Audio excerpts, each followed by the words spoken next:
This episode is brought to you by SmartVestor. Connect with an investing pro near you at RamseySolutions.com/SmartVestor. So let's take it straight to the phone lines, Ken, where we have Jay in Atlanta, Georgia. What's up, Jay?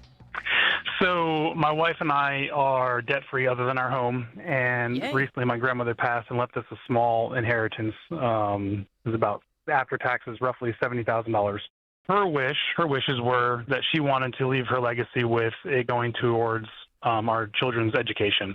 Okay. I have a sixth grader and a third grader. We've been funding their college funds since the beginning. My sixth grader has roughly $75,000 in his. My third grader, she has roughly $60,000 in hers. Wow, good job. And the question is, though, would we be better off? I mean, I want to honor my grandmother's wishes, but will we be better off paying down our house? That's the last debt we have. That's kind of where we're at in the baby steps, trying to get the house paid off. Yeah. So did your grandmother, she clearly didn't know that you had college covered when she said this in the will, is the guess, right? Well, I don't know if I have college covered. I guess that's the secondary question. Like, when is it enough? You know, like, when do you have enough in their college funds? We're continuing to contribute to their college fund every month as part of our budget. Have you played it out to see what it will be when they reach 18? Yeah, I can't remember exactly what it was, but just, I mean, on the rough numbers right now, right, if it doubles every 7 years, it's 150 and, you know, probably 150 for each of them, maybe potentially more, I think, but because we'll continue to contribute. But so if that's enough, then if we're already in the good, and then again, I know education costs could change. I get all the other. Well, there's charts items, out there. There's charts out there where you can play it out and see. So let's put some real meat on this skeleton. So let's pretend you said you're in Georgia. So let's pretend that they go to a state school, which is what we would recommend here, going to an in-state school, assuming you still live in the state. And so now it's like, okay, they're in 6th and 3rd grade, right? It's hard to know who they're going to be coming up. But let's just conservatively say, even if they chose like the most popular state school in Georgia, what does it cost today? And let's use a chart to find out what it would cost in the next 6 years, you know, to find out what this is, or the next 10 years to find out what this is going to be, right? And so that's how you would play that out. And then you go back and look at the account and find out, would there be enough? So that's the game that I would play when I get off this phone. I have a fun curveball. What's that? Can I jump? Is it okay? What if they don't go to college at all? No. Oh. What is the amount total that you're putting away each month for both kids? We're splitting it $500 a month is what we're doing. $500 a month split between the two of them is what's in our budget. So how many more years for your oldest child would we be contributing? How old again? He's in 6th grade, so 6 more years for him, and then it'd be 9 more years for my daughter. Okay, so we're talking. What I would do is, you're doing $6,000 a year is what you're putting away for both kids, correct? Yes. So you've got how many years left? 6 more years for your son? Correct. So that's okay. And then the 3rd grader, what, 9? 9 years. 10 years. 9, but I'm splitting that between the 500 is split between the two of them. I know. Okay, but here's my point. If it were me, now I'm just throwing a curveball out here. Hit it. I do not mind either one of you pushing back on this. I would take the $70,000 because it's really darn close to what you're going to contribute over the difference is not that much as to what they're going to contribute at this current rate, if I'm not mistaken. So I would take the $70,000 from grandma and I would use that. I would go ahead and put that in each one of the kids' funds. And then I would start using the money you've been putting in out of your budget.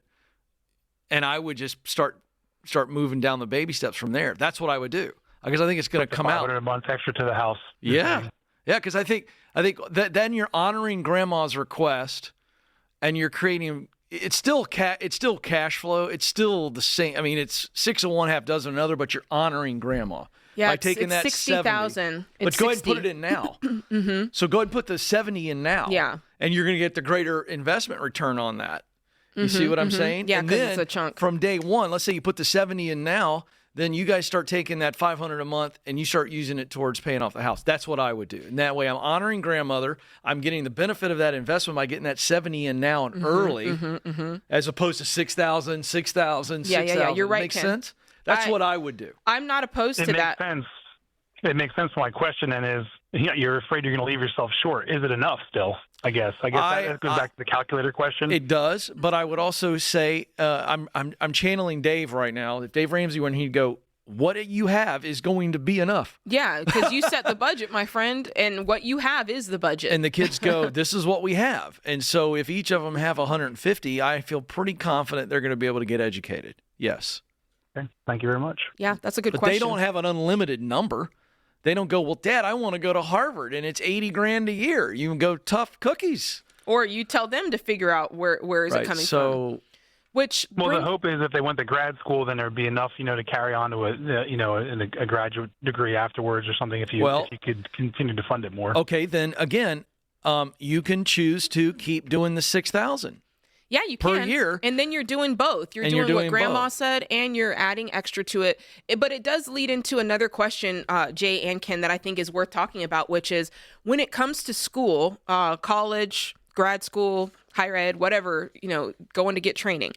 I think the biggest piece of this responsibility is not financial. I think the biggest piece is that communicative part of it, where we're saying, here's the expectation. Yep. Here's what mom and dad are going to do, but here's what you do. And we're having that conversation early, and we're having it often. So they're not going to wake up one day at 16 or 17 scrambling, trying to figure out, or learning, hey, I have a college fund, right? Yeah. We're talking about this probably from the time you hit freshman year of, hey, college is coming in 4 years. Your mother and I are saving.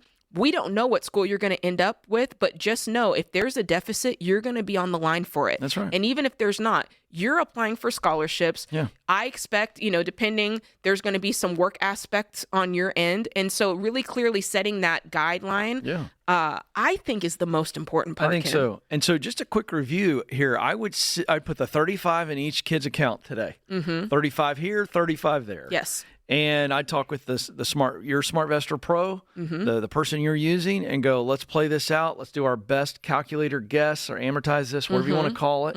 And now we can look back and go, okay, based on this new 35 and 35 in each kid's account, what's that going to end up being? And I believe it's going to take one of the kids to 120, and I think the other one 90 something or somewhere in that range. So it's $72,000 for the 10-year spread for the 6-year-old and the 9-year-old if they keep putting in what they've been putting in. Yeah, so you got options. But I would honor Grandma's request. I wouldn't take her money and put it towards the mortgage. Agree. I'd feel gross about that. I agree. Especially, it would be one thing if you already fully had education covered, but with what you've said you want to pay, you don't have it covered. So I would put it towards. I agree with Ken. Let's get that mass sum in there right now. Let that start building. I know that's right.